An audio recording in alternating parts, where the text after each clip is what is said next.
कृष्णा। आज अधिक मास की पूर्णिमा है और पूर्णिमा के दिन श्री सत्यनारायण भगवान की कथा और पूर्णिमा व्रत की कथा पढ़ी और सुनी जाती है। आज के दिन जो भी सच्चे मन से जैसे भी कामना को लेकर इस कथा को पढ़ता अथवा सुनता है और दूसरों को सुनाता है, भगवान श्री हरि और भगवान कृष्ण की कृपा से उनकी सभी मनोकामनाएं पूर्ण होती हैं। तो आज आप सुनेंगे पूर्णिमा व्रत की कथा। अगर आप श्री सत्यनारायण भगवान की कथा सुनना चाहते हो या अधिक मास पूर्णिमा तिथि और शुभ मुहूर्त के बारे में जानना चाहते हो तो उसकी वीडियो हमारे चैनल पर अपलोडेड है, आप उस वीडियो को जरूर देख लीजिएगा। द्वापर युग में एक समय की बात है, यशोदा जी ने भगवान श्री कृष्ण से कहा, हे कृष्ण, तुम सारे संसार के उत्पन्न करता, पोषक और उसके संहार करता हो। आज कोई ऐसा व्रत मुझको कहो जिसके करने से मृत्युलोक में स्त्रियों को विधवा होने का भय ना रहे, साथ ही यह व्रत हर प्रकार की मनोकामनाएं भी पूर्ण करने वाला हो। मैया यशोदा की बात सुनकर भगवान कृष्ण कहने लगे, हे माते, आपने अति सुंदर प्रश्न किया है। मैं अब आपसे ऐसे ही व्रत को सविस्तार कहता हूँ, ध्यान पूर्वक सुनो। सौभाग्य की प्राप्ति के लिए स्त्रियों को 32 पूर्णमासियों का व्रत करना चाहिए। इस व्रत को करने से स्त्रियों को सौभाग्य, सुख संपत्ति का आशीर्वाद प्राप्त होता है। यह व्रत अचल सौभाग्य देने वाला है, भगवान शिव के प्रति मनुष्य मात्र की भक्ति को बढ़ाने वाला है। श्री कृष्ण के ऐसे वचन सुनकर मैया यशोदा कहने लगी, सर्वप्रथम इस व्रत को मृत्युलोक में किसने किया था, इसके विषय में भी विस्तार पूर्वक मुझे बताओ। तब श्री कृष्ण कहने लगे, हे माते, इस भूमंडल पर एक अत्यंत प्रसिद्ध राजा चंद्रहास से पालित अनेकों प्रकार के रत्नों से परिपूर्ण कार्तिक नाम की एक नगरी थी। वहां पर धनेश्वर नाम का एक ब्राह्मण अपनी पत्नी के साथ रहा करता था। उसकी पत्नी अति सुशीला और रूपवती थी। दोनों ही इस नगरी में बड़े प्रेम के साथ रहते थे। उनके घर में धन धान्य आदि की कोई कमी नहीं थी। उनके जीवन में सब कुछ था, परंतु उनके जीवन में एक बहुत बड़ा दुख लिखा था। उस दुख का कारण उनकी कोई संतान न होना, जिस कारण वह पति पत्नी अत्यंत दुखी रहा करते थे। एक समय की बात है, एक बड़ा तपस्वी उस नगरी में आया। वह तपस्वी योगी उस ब्राह्मण के घर को छोड़कर अन्य सभी घरों से भिक्षा लाकर भोजन ग्रहण किया करता था, परंतु उसने कभी भी रूपवती से भिक्षा नहीं ली थी। उस योगी ने एक दिन रूपवती से भोजन न लेकर उसी के पास के किसी घर से भिक्षा ली और नदी किनारे जाकर उस भिक्षा में मिले हुए भोजन को वह प्रेम पूर्वक खा रहा था कि धनेश्वर ने योगी का यह सब कार्य किसी प्रकार से देख लिया था। अपनी भिक्षा के अन्न से दुखी होकर धनेश्वर नाम का ब्राह्मण उस तपस्वी योगी से कहने लगा, हे महाराज, आप सभी घरों से भिक्षा लेते हैं, परंतु मेरे घर की भिक्षा आप कभी नहीं लेते, इसका क्या कारण है?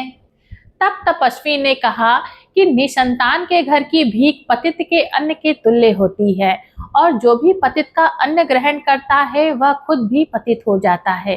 क्योंकि तुम निसंतान हो अतः पतित हो जाने के भय से मैं तुम्हारे घर की भिक्षा नहीं ले सकता।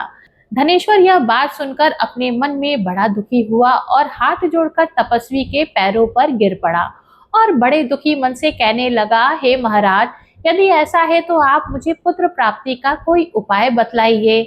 आप तो सर्वज्ञ हैं, मुझ पर अवश्य ही कृपा कीजिए। धन की, किसी प्रकार की सुख संपत्ति की मेरे घर में कोई कमी नहीं है, परंतु संतान न होने के कारण अत्यंत दुखी हूँ। आप कृपया मेरे इस दुख का निवारण कीजिए, आप तो समर्थवान हैं। ब्राह्मण की आवाज सुनकर वह तपस्वी योगी कहने लगे, हे ब्राह्मण, तुम देवी चंडी की आराधना करो। घर जाकर उस ब्राह्मण ने अपनी स्त्री को सारा वृत्तांत कहा और स्वयं तपस्या करने के लिए वन में चला गया।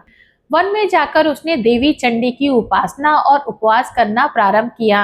देवी चंडी ने 16वें दिन उसकी तपस्या से प्रसन्न होकर स्वप्न में उसको दर्शन और कहने लगी, हे धनेश्वर, जा तेरे पुत्र होगा, परंतु वह 16 वर्ष की आयु में ही मृत्यु को प्राप्त हो जाएगा। यदि तुम दोनों पति पत्नी मिलकर 32 पूर्णमासियों का व्रत विधि पूर्वक करोगे तब तुम्हारा पुत्र दीर्घायु हो जाएगा। जितनी तुम्हारी सामर्थ्य हो आटे की उतने दिए बनाकर भगवान शिव का पूजन करना। पूर्णिमा के दिन प्रातःकाल इसी स्थान के पास तुम्हें आम का एक वृक्ष दिखाई देगा। उस पर चढ़कर तुम एक फल तोड़कर अपने घर चले जाना और अपनी पत्नी से सारा वृत्तांत कहना।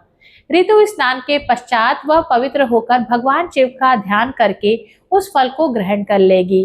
तब उसे भगवान शिव की कृपा से गर्भ ठहर जाएगा। इस प्रकार जब वह ब्राह्मण प्रातः काल उठा तब उसने उस स्थान के पास स्वप्न में मिले आदेश के अनुसार उस ब्राह्मण ने आम के वृक्ष पर चढ़कर उस फल को तोड़ने का प्रयास किया, परंतु कई बार प्रयास करने के बाद भी वह उस वृक्ष पर चढ़ नहीं पाया। अब तो उस ब्राह्मण को बड़ी चिंता होने लगी। तब वह विघ्न विनाशक भगवान गणेश की वंदना करने लगा कि हे दयानिधि, आपने भक्तों के विघ्नों का नाश करके उनके मंगल करने वाले, दुष्टों का नाश करने वाले, रिद्धि सिद्धि प्रदान करने वाले, हे गणपति भगवान, आप मुझ पर कृपा करके इतना बल दीजिए कि मैं अपने मनोरथ को पूर्ण कर सकूं। इस प्रकार गणेश भगवान से प्रार्थना करने पर उनके आशीर्वाद से घनेश्वर वृक्ष पर चढ़ गया। तब उसने आम का एक सुंदर फल जो देखा था उसे तोड़ लिया। उसने विचार किया कि जो वरदान से फल मिला था वही यह फल है। उसके बाद उसे वह कोई फल उस पेड़ पर दिखाई नहीं दिया। तब धनेश्वर उस फल को लेकर अपनी पत्नी के पास आ गया और उसे खाने के लिए दे दिया। उसकी पत्नी ने अपने पति के कहे अनुसार उस फल को खा लिया और वह भगवान के आशीर्वाद से गर्भवती हो गई। देवी चंडी की असीम कृपा से कुछ ही समय बाद उसे एक अत्यंत सुंदर पुत्र मिला। पति पत्नी दोनों ने मिलकर पुत्र के जन्म का खूब धूमधाम से उत्सव मनाया। वे दोनों अब बड़े खुश थे। माता पिता के हर्ष और उल्लास के साथ वह बालक शुक्ल पक्ष के चंद्रमा की भांति अपने पिता के घर में बढ़ने लगा। देवी चंडी की कृपा से वह बालक बहुत ही सुंदर, सुशील और विद्या में बहुत निपुण था। देवी की आज्ञा अनुसार उसकी माता ने 32 पूर्णवासी का व्रत रखना प्रारंभ कर दिया था ताकि उसका पुत्र बड़ी आयु वाला हो जाए। इसलिए उन्होंने अपने मन में विचार किया कि यदि यह दुर्घटना उनके सामने हो गई तो वह कैसे सहन कर पाएंगे। तब उन दोनों ने मिलकर देवदास के मामा को बुलाकर उसे पढ़ने के लिए काशी भेज दिया। सारा प्रबंध करके माता पिता ने काशी जाने के लिए देवदास को एक घोड़े पर बिठाकर उसके मामा को उसके साथ भेजा, किंतु यह बात उसके मामा या किसी और को नहीं बताई। देवदास की उम्र कम थी। धनेश्वर ने अपनी पत्नी के साथ अपने पुत्र की मंगल कामना और दीर्घायु के लिए देवी चंडी की पूजा करना और व्रत रखना प्रारंभ कर दिया। इस प्रकार दोनों ने मिलकर 32 पूर्णमासी का व्रत पूरा किया। कुछ समय के बाद एक दिन वे दोनों मामा और भांजे रात में विश्राम करने के लिए किसी गांव में ठहरे हुए थे। उस दिन उस गांव के एक ब्राह्मण की अत्यंत सुंदरी, सुशीला, विदुषी और गुणवती कन्या का विवाह होने वाला था। जिस धर्मशाला के अंदर वर और उसकी बारात ठहरी हुई थी, उसी धर्मशाला में देवदास और उसके मामा भी ठहरे हुए थे। संयोगवश कन्या को तेल आदि चढ़कर मंडप आदि का जो कार्य किया गया था, तब लग्न का समय हो गया, लेकिन जिससे विवाह होना था वो अभी आया नहीं था। जिस कारण उस वर के पिता ने अपने परिवारजनों से परामर्श करके निश्चय किया कि यह देवदास मेरे पुत्र जैसा ही सुंदर है, मैं इसके साथ ही लग्न कर दूं और बाद में विवाह के अन्य कार्य मेरे पुत्र के साथ हो जाएंगे। ऐसा सोचकर देवदास के मामा से जाकर वह कहने लगे कि यदि तुम थोड़ी देर के लिए अपने भांजे को हमें दे दो, जिससे विवाह के लग्न सब काम पूरा हो सके। तब उसका मामा कहने लगा कि जो कुछ भी मधुरपक आदि कन्यादान के समय वर को मिलेगा वह सब हमें दिया जाए, तो मेरा भांजा इस बारात का दूल्हा बन सकता है। विचार विमर्श करने के बाद ब्राह्मण के पुत्र का विवाह में दूल्हा बनाकर मंडप में बिठा दिया गया। उसके साथ सभी विवाह कार्य रात्रि में विधि पूर्वक संपन्न हो गए। पत्नी के साथ वह भोजन नहीं कर सका और मन ही मन में सोचने लगा, मेरे बाद न जाने इस स्त्री का क्या होगा। ऐसा सोचकर वह बड़ा दुखी और उदास हो रहा था। तभी उसकी पत्नी ने पूछा कि क्या बात है, आप इतने उदास और दुखी क्यों हो रहे हैं। तब उसने वह सब बातें जो वर के पिता और उसके मामा में हुई थी उस स्त्री को बतला दी। तब वह कहने लगी कि यह ब्रह्म विवाह के विपरीत कैसे हो सकता है। देव, ब्राह्मण और अग्नि के सामने मैंने आपको अपना पति बनाया है, इसलिए आप ही मेरे पति हैं और मैं आपकी ही पत्नी रहूंगी। किसी अन्य की पत्नी मैं बिल्कुल नहीं बन सकती। तब देवदास ने कहा, ऐसा मत करो, क्योंकि मेरी आयु बहुत थोड़ी है, मेरे बाद आपकी क्या गति होगी। इन बातों को अच्छी तरह विचार कर लो। परंतु वह स्त्री दृढ़ विचार वाली थी। कहने लगी, जो आपकी गति होगी वह मेरी भी होगी। इसलिए हे स्वामी, उठिए और भोजन करिए, आप निश्चय ही भूखे होंगे। इसके बाद देवदास और उसकी पत्नी दोनों ने मिलकर भोजन किया और शेष रात्रि में इसी तरह की बातें करते रहे। प्रातःकाल जागने पर देवदास ने अपनी पत्नी को 3 नगों से जड़ी हुई एक अंगूठी दी और एक रुमाल दिया और कहने लगा, हे प्रिया, इसे अपने पास रखो और संकेत समझकर स्थिर मन हो जाओ। मेरा मरण और जीवन जानने के लिए तुम्हें एक पुष्प वाटिका बनानी होगी। उसमें सुगंध आने वाली 9 मल्लिका लगा देना और उसको प्रतिदिन जल सींचना और आनंद के साथ अपने घर में रहो और उत्सव मनाओ। जिस समय और जिस दिन मेरा प्राणांत होगा, अर्थात मेरी मृत्यु नजदीक होगी, उस दिन ये सारे फूल और वाटिका सूख जाएगी और जब ये फिर से हरे हो जाएं, तब जान लेना कि मैं जीवित हूँ। यह बात निश्चय करके समझ लेना कि इसमें कोई संशय नहीं है। ऐसा समझकर वह वहां से चला गया। उस कन्या ने भी 32 पूर्णमासी पूर्णिमा का व्रत प्रारंभ कर दिया था। प्रातःकाल होते ही वहां पर गाजे बाजे बजने लगे और जब विवाह कार्य समाप्त करने के लिए और सभी बाराती मंडप में आए, तब कन्या ने वर को भली प्रकार से देखकर अपने पिता से कहा, यह मेरा पति नहीं है। मेरा पति तो वही है जिसके साथ रात्रि के समय मेरा पाणी ग्रहण हुआ। इसके साथ तो मेरा विवाह नहीं हुआ। यदि यह मेरा पति है तो विवाह के समय जो मैंने भूषण आदि दिए थे उन्हें दिखाए और रात में मैंने क्या गुप्त बातें कही थी वह सभी बताए। कन्या की वह सब बातें सुनकर वह कहने लगा कि मैं इस बारे में कुछ नहीं जानता। इसके पश्चात लज्जित होकर वह अपना सा मुंह लेकर वहां से चला गया और सारी बारात भी अपमानित होकर वहां से लौट गई। तब भगवान कृष्ण कहने लगे, हे मैया, इस प्रकार देवदास काशी में विद्या अध्ययन करने के लिए चला गया। जब कुछ समय बीत गया, तब काल से प्रेरित होकर एक दिन एक सांप रात के समय इसको डसने के लिए वहां पर आया। उस विषधर के प्रभाव से उसके सोने का स्थान चारों ओर से विष की ज्वाला से विषैला हो गया, परंतु व्रत रखने के प्रभाव से उसको वह सांप नहीं डस पाया, क्योंकि पहले ही उसकी माता ने 32 पूर्णिमा का व्रत धारण किया हुआ था। इसके बाद ही मध्याह्न के समय स्वयं काल वहां पर आया और उसके शरीर पर उसके प्राणों को निकालने का प्रयास करने लगा, जिससे वह मूर्छित होकर धरती पर गिर पड़ा। भगवान की कृपा से उसी समय देवी पार्वती के साथ भगवान शिव वहां पर आ गए। पार्वती जी ने भगवान शिव से प्रार्थना की, हे भोलेनाथ, इस बालक की माता ने पहले ही 32 पूर्णिमा का व्रत किया है, जिसके प्रभाव से हे भगवान, अब आप इसको प्राण दान दे दीजिए। देवी के इस प्रकार निवेदन करने पर भोलेनाथ ने उसे बालक को प्राण दान दे दिया।